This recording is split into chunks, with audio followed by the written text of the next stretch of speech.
Doctor Enrique de Rosa, psiquiatra, digamos, si hay un hecho llamativo, es que una persona como Jorge Mangieri termina acusado por un abuso sexual siendo una persona que no tiene antecedente, que no es grande ya, de edad, más de 50 años, y no tiene antecedente.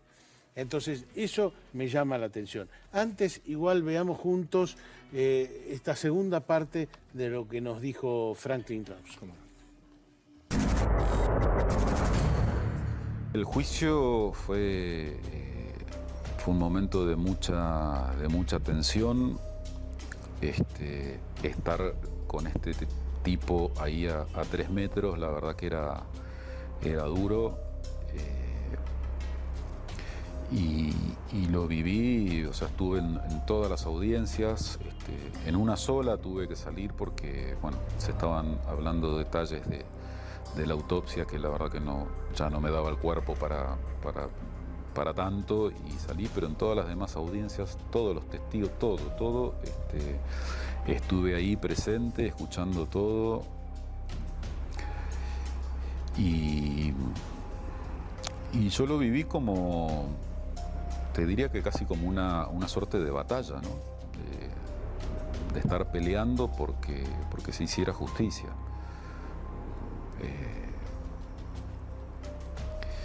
Y bueno, y por suerte se logró. A partir de la condena, y que la condena quede firme, uno tiene un alivio, como que le da un poco más de esperanza para seguir adelante.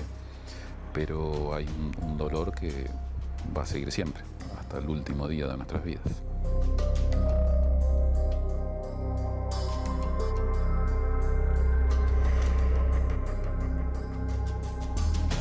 Ángeles era una chica excelente, muy inteligente, siempre se esforzaba por mejorar, excelente alumna, muy buena amiga y compañera, y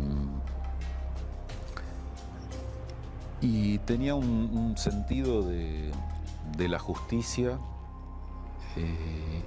y se comprometía. Cuando algo le parecía injusto, ella no tenía ningún problema en opinar y en mantener su opinión, aún con sus escasos 16 años, pero era, a pesar de su dulzura y su ternura en un montón de cosas, era también una luchadora. Doctor de Rosa, en esta batalla que señala Franklin Rawson, finalmente Jorge Mangieri fue condenado por homicidio y tentativa de abuso sexual, ¿no es cierto? ¿Le cierra que una persona de esa edad, sin antecedentes, sin hechos, hay alguna empleada de una inmobiliaria que dice que le ofreció plata a cambio de sexo cuando fue una vez al edificio? ¿Cómo le cierra esta historia? Yo creo que el gran problema que tenemos en nuestro medio para entender todo lo que, cuando uno ve todas estas cosas, siempre habla de un homicidio, un caso atroz, y son todos atroces. Y quizás escuchaba atentamente antes al doctor Torla y hablar del caso Eichmann, ¿no? Y la frase a partir de Eichmann, Hannah Arendt hablan de la banalidad del mal. Sí. Eso no es una frase solamente, sino que no hay que esperar encontrar el monstruo, el sátiro, el fauno con cuernos y demás, sino que muy frecuentemente son sujetos que por demás se desempeñan una vida normal, y en un momento, en una circunstancia que para ellos en un devenir extraordinario se transforma en algo, tienen alguna pérdida. Puede ser una pérdida de control de los impulsos, puede ser algo que les ocurre. Aunque no tenga nada anterior. Aunque no tenga nada anterior. Capto su idea. Usted dice, no es un malo que fue malo toda la vida y entonces produce algo malo. Y yo creo que eso es lo que dificulta mucho entender los casos, porque uno está esperando un mundo dividido entre malos y buenos, entre probos, entre justos y pecadores, y en realidad las cárceles, de hecho, pero las causas judiciales en las que uno interviene, ve personas, esto a la gente le va a horrorizar, pero ve personas normales. Sí. Por ejemplo, concretamente, siendo psiquiatra, siempre me preguntan qué tiene en la cabeza, esperando que tenga alguna patología, es decir, qué enfermedad extraña hace que haga eso anormal. Obviamente no son sujetos que tienen valores morales. Por eso, por ejemplo, antes se hablaba de locura moral. Los psiquiatras alemanes hablaban de locura moral. ¿Qué querían decir? Eran sujetos que sus capacidades intelectivas, emocionales podían andar bien, pero de golpe su estructura moral en algún momento era incapaz de contener la pulsión. Usted dice que hay un hecho que desencadena algo. Hay un hecho que puede ser, que puede develar aspectos traumáticos de la infancia del individuo, que puede develar frustraciones del individuo, que puede develar... No, de golpe se encontró solo el fin de semana y eso le desató algo. No fue todo el fin de semana, pero sí fue... Se encontró quizás con un no, se encontró quizás con sentirse que era menospreciado. En una causa muy reciente... Usted lo pesco, usted dice... él trató de avanzarse, por decirlo de alguna manera, a Ángeles, ella le dio un no muy rotundo y eso desató... Digo, ¿cómo se te ocurre a vos que con vos voy a hacer esto? Sí. Yo tengo una cosa exactamente así y el sujeto afortunadamente lo intenta violar, pero le pega, la castiga bastante violentamente. Sí. Cuando le pregunto, uno lo ve y es una ovejita, es un cordero manso que dice yo desempeño bien mis funciones, es un vigilador privado y dice yo desempeño bien mis funciones. Él cumple la norma, cuando la norma se le escapa, él ahí no puede sostener eso. Y empieza y comete estos hechos aberrantes. A ver, vuelvo entonces a una idea, a una hipótesis, porque es solo una hipótesis. Obvio. Es, él se tira un lance con Ángeles, que además tenía mucho carácter, le da como un no rotundo, por ahí él aprovechó que estaba solo ese día, y usted dice, eso libera a los monstruos.